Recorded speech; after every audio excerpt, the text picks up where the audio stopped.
if you want to get your digestive issues under control, you need to get your anger under control, because anger can affect your small intestine, the small curvature of the stomach, which can cause stomach ulcers, GERD, and acid reflux. It can also affect the pancreatic duct, which can affect the pancreas's ability to create enzymes so you can actually digest your food.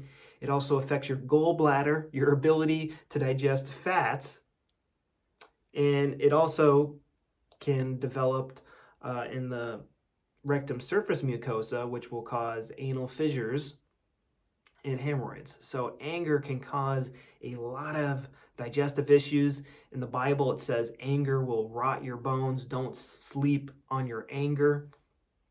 So let's look at anger and some things that we can do to help resolve the anger in our life so that we can actually digest our food again, because anger was a huge problem in my life. I would get angry at the littlest things. I would get angry at the computer or the internet. I would get angry at the country I lived in, the government, the politics. I mean, you name it. I was angry at the food because I had this or that ingredient. I was angry at people on YouTube and nasty YouTube comments that I didn't like. I was angry at my cats for making too much noise in the morning. Guys, if you don't control your anger, like it can really just spread into all corners of your life and just cause a lot of digestive issues. Getting my anger control, guys, I'm not kidding you. Like this year, I have gotten my anger under control big time. I've gained like 30 pounds and I eat whatever I want.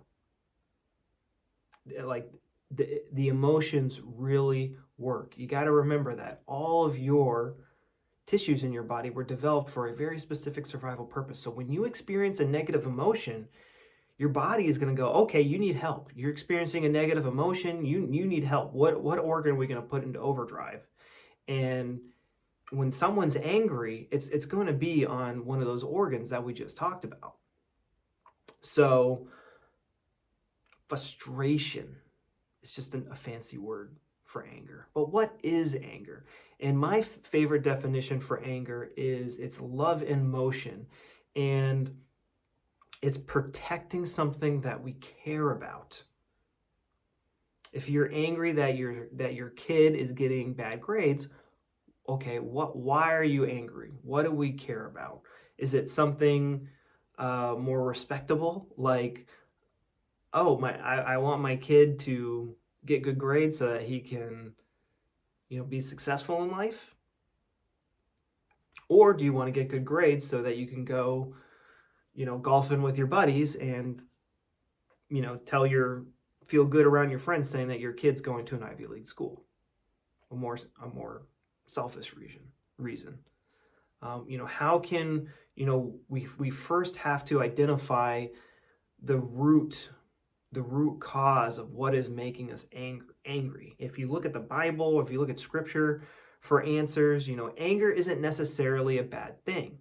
Not getting angry and not acting upon our anger is a sin. But being quick to angry is a sin. But being slow to anger is godly. That's how God introduces himself to Moses. It's kind of a strange conversation. Like, hi, my name is Mike the Heal Your Gut Guy. I'm slow to anger. Like it's just like that's pretty weird. Pretty interesting. So we want to be wise with our anger and use it when it is appropriate. But in modern culture, we have just a lot of us, those of us with digestive issues, we just use it in like every situation. Oh, my website's not working. Let's get angry at the code. Let's get angry at the person who wrote this terrible code on my website, even though I've never met them.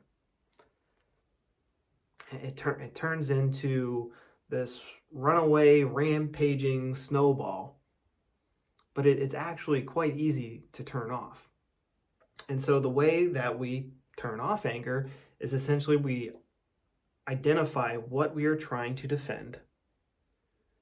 And usually just that can diffuse it. It's breaking the pattern. Because usually when we get angry, we go into this pattern. You know, I got to get more angry and more angry and more angry. So we identify what is making us angry, and, you know, what is that thing that we care about that we're trying to protect? Is it our ego, or is it something more, you know, more better? I don't know what the word to use there. But after that, what we want to do is forgive the thing or the person. You know, if it's your ego, you know, forgive yourself. Hey, I'm an egotistical prick. I forgive myself. I'll try to not be such a prick in the future. Oh, if it's my kid getting bad grades, hey, I forgive my kid. You know what? You know, most of the most successful people in the world didn't get good grades. You know, I'll try to take it easy on them, but let's make sure that he gets a good education. But I'm not going to give the kid, this poor kid, a little hemorrhoid because, you know, he's so angry at us that, you know, because he got a B instead of an A. Like, literally, who cares? And so, forgiveness, and there's so many ways. I can make a whole video on forgiveness. You know, how do you forgive somebody for something that's unforgivable? You know, and those of you who are religious, you know, look for Jesus for answers for that. You know, Jesus forgave the Roman soldier that stabbed him in the side. You know, he forgave his, you know, his disciples for pretty much, you know, abandoning him in that, you know, when he was being crucified and stuff like that. So that's a good place to look. And then we do our best to love that person. You know, love yourself, love the kid.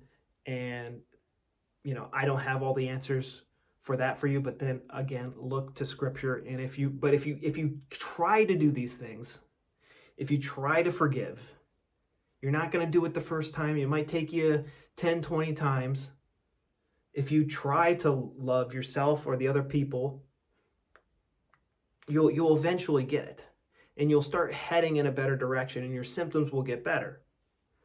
But if you do the exact opposite and you just keep getting angry, your anger is just gonna grow and grow, and your symptoms are gonna grow and grow, and just go into the opposite, and you're just gonna find worse habits.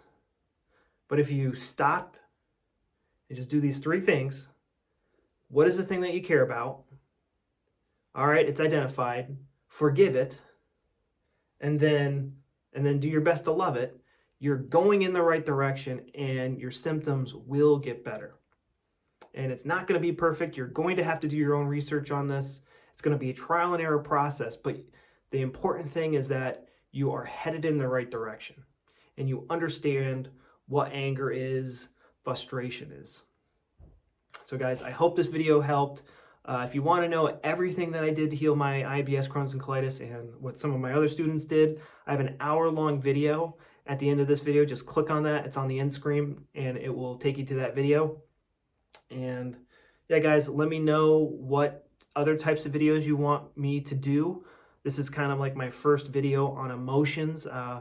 I'm working on the script for my anger video right now, and I plan to have that inside of my course, which is only $25 a month right now. And so I'm going to do a whole series on how to address anger, how to address your relationship issues, how to address your career issues, how to address, some of you, your biggest stressor in life is the condition itself.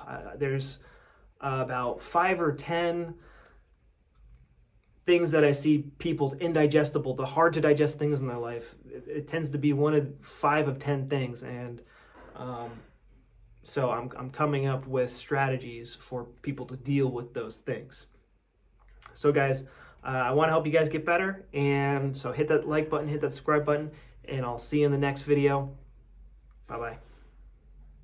Anger.